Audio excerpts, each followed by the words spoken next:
அறிவோம் ஆரோக்கியம் நேயர்கள் அனைவருக்கும் அன்பான வணக்கங்கள். நான் ஸ்ரீவர்மா மருத்துவமனை மகளிர் சிறப்பு மருத்துவர் ஜெயரூபா. இந்த நாள் இனிய நாளாக அமைய என்னுடைய மனமார்ந்த வாழ்த்துக்களும் பிரார்த்தனைகளும். கால் பாதத்தில் உண்டாகக்கூடிய ஒரு வறட்சி, இது பித்த வெடிப்புன்னு நம்ம சொல்லுவோம். ஸோ நம்ம உடம்புல பித்தம் அதிகரிக்கிறதுனால இந்த கால் பாதத்தில் வறட்சி உண்டாகிறது. ஆனால் இதுவே கல்லீரலில் உண்டாகக்கூடிய பாதிப்புக்கு முதல் அறிகுறியாக இருக்குது. நிறைய பேர் கால் பாதத்தில் தொடர்ந்து வறட்சி இருக்குது அப்படின்னு சொல்லி வருவாங்க. அவங்களுடைய கல்லீரலை நம்ம பரிசோதனை பண்ணி பார்த்தோம் அப்படின்னா ஃபேட்டி லிவர் மாதிரியான பிரச்சனைகளோ இல்லை கல்லீரலோட செயல்திறன் கம்மியாகிறத நம்ம சமீப நாட்களாக நிறைய பார்க்குறோம்.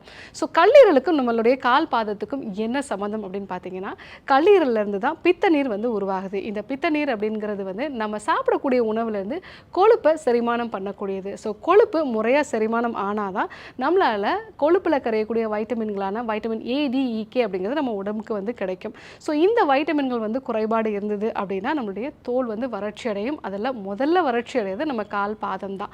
ஸோ இந்த மாதிரியான ஒரு அறிகுறி இருக்குது அப்படின்னா நம்ம கல்லீரலை பரிசோதனை பண்ணி பார்க்கறது நல்லது. ஸோ அடுத்ததாக கல்லீரல் அப்படிங்கிறது நம்ம உடம்புல தேவையில்லாத கழிவுகளை வெளியேற்றக்கூடியது. ஏன்னா டீடாக்சிஃபிகேஷனுங்கிறது தான் அதனுடைய மிக முக்கியமான ஒரு வேலை. ஸோ நம்ம உடம்புல கல்லீரலோட செயல்திறன் கம்மியாகுது அப்படின்னா, ஸோ அந்த மாதிரி நிலைகளில் நம்ம உடம்புல கழிவுகள் முதல்ல தேங்க ஆரம்பிக்குது அப்படின்னா நமக்கு கால் பாதத்தில் வறட்சி உண்டாகிறது. தோலில் ஒரு இச்சிங் இருக்கிறது. சில நபர்களுக்கு பார்த்தீங்க அப்படின்னா தோலில் அலர்ஜி உண்டாகிறது. இதெல்லாமே நம்ம உடம்புல கழிவுகள் தேங்கி இருக்கிறதுக்கான ஒரு அறிகுறி. ஸோ கல்லீரல் எப்பெல்லாம் பாதிக்கப்படுதோ ஸோ அந்த நிலைகளில் தோலில் வறட்சி உண்டாகிறதும் அதே மாதிரி அரிப்பு உண்டாகிறதும் அலர்ஜி சம்பந்தமான விஷயங்களையும் பார்க்கலாம். ஸோ இந்த மாதிரியான ஒரு அறிகுறிகள் இருந்தது அப்படின்னா கண்டிப்பாக உங்கள் கல்லீரலை பரிசோதனை பண்ணி பார்க்க வேண்டியது அவசியம்.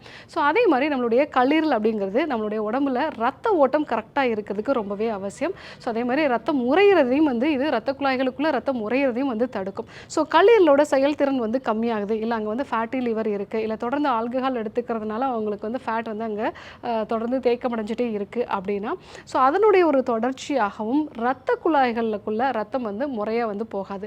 அதுலேயும் முக்கியமாக கால் பாதத்துக்கான ரத்த ஓட்டம் குறைய ஆரம்பிக்கும் போது அங்கே இருக்கக்கூடிய செல்கள் புதுப்பிக்கக்கூடிய நிலை குறைய ஆரம்பிக்குது. இதனால் கூட கால் பாதத்தில் வறட்சி உண்டாகலாம். ஒரு சில நபர்களுக்கு பார்த்தீங்க அப்படின்னா, ஸோ அவங்களுடைய கல்லீரலில் ஏதாவது ஒரு இன்ஃபெக்ஷன் இருந்தது, இல்லை ஒரு ஹெப்படைட்டிஸ் இன்ஃபெக்ஷன் இருந்தது அப்படின்னா, ஸோ அவங்களுக்கு அந்த நிலையில் அது பெட்டராக இருக்கும். ஆனால் தொடர்ந்து அவங்களுடைய ரத்தத்தில் அந்த ஹெப்படைட்டிஸோட ஒரு ஆன்டிபாடிஸ் அதிலே இருக்குது அப்படின்னா அந்த மாதிரி நிலைகளில் கூட அவங்களுக்கு கால் பாதத்தில் வறட்சி உண்டாகலாம்.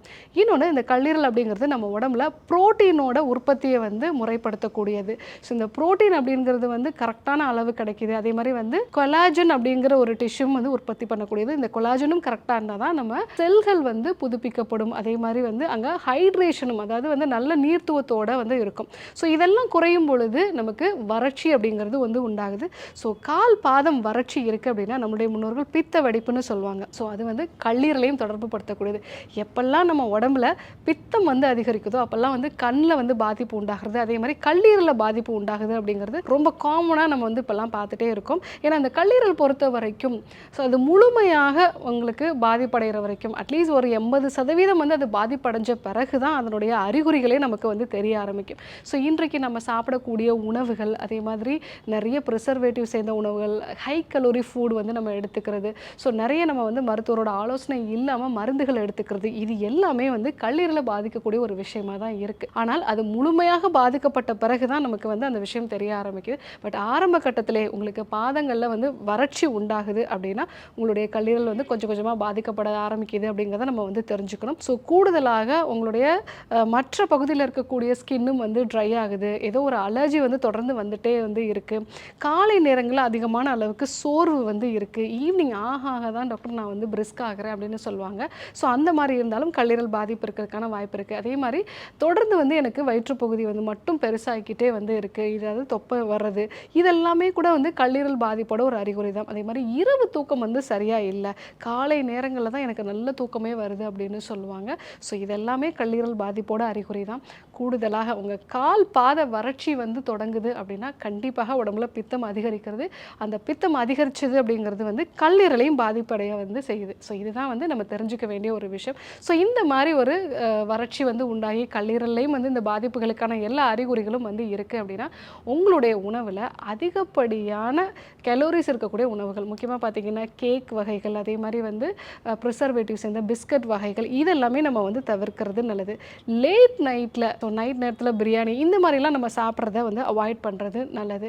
ஸோ கல்லீரலை பாதுகாக்கிறதுக்கு வந்து இரவு தூக்கம் அப்படிங்கிறது ரொம்பவே அவசியம். இரவு 10லேருந்து 2 மணி வரைக்கும் நம்ம வந்து நல்லா ஆழ்ந்த தூக்கத்தில் இருக்க வேண்டியது அவசியம். அதே மாதிரி கல்லீரலை பாதுகாக்கக்கூடிய உணவுப் பொருட்களையும் வந்து நம்ம எடுத்துக்கலாம். அதாவது கீழா நெல்லி வந்து எடுத்துக்கலாம், அதே மாதிரி அவகாடோ வந்து எடுத்துக்கலாம், நிறைய வந்து நட்ஸ் வகைகள் சீட்ஸ் வந்து நம்ம எடுத்துக்கலாம். ஸோ இதெல்லாம் நம்ம எடுத்துக்கிட்டோம்னா வந்து கல்லீரலை வந்து பாதுகாக்கும். கரிசாலை, மணத்தக்காளி இது எல்லாமே வந்து கல்லீரலை வந்து பாதுகாக்கக்கூடியதான். ஸோ இந்த வகையான உணவுகளையும் நம்ம வந்து சேர்த்துக்கிட்டோம் அப்படின்னா நம்மளுடைய கல்லீரலோட பாதிப்பை வந்து நம்ம தவிர்த்துக்கலாம்.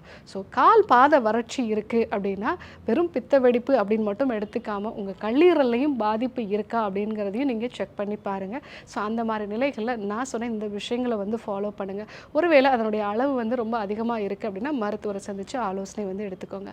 ஸோ இன்றைக்கு கால் பாத வறட்சிக்கும் கல்லீரலுக்கும் என்ன சம்பந்தம், ஸோ எந்தெந்த அறிகுறிகள்லாம் இருந்தது அப்படின்னா நம்ம கல்லீரலை வந்து நம்ம செக் பண்ணி பார்க்கணும், இதற்கு என்ன தொடர்பு இருக்குது அப்படிங்கிறத நம்ம டீட்டெயிலாக தெரிஞ்சுக்கிட்டோம். இதே போன்று ஒரு நல்ல தகவலோடு உங்களை சந்திக்கிறேன். நன்றி, வணக்கம்.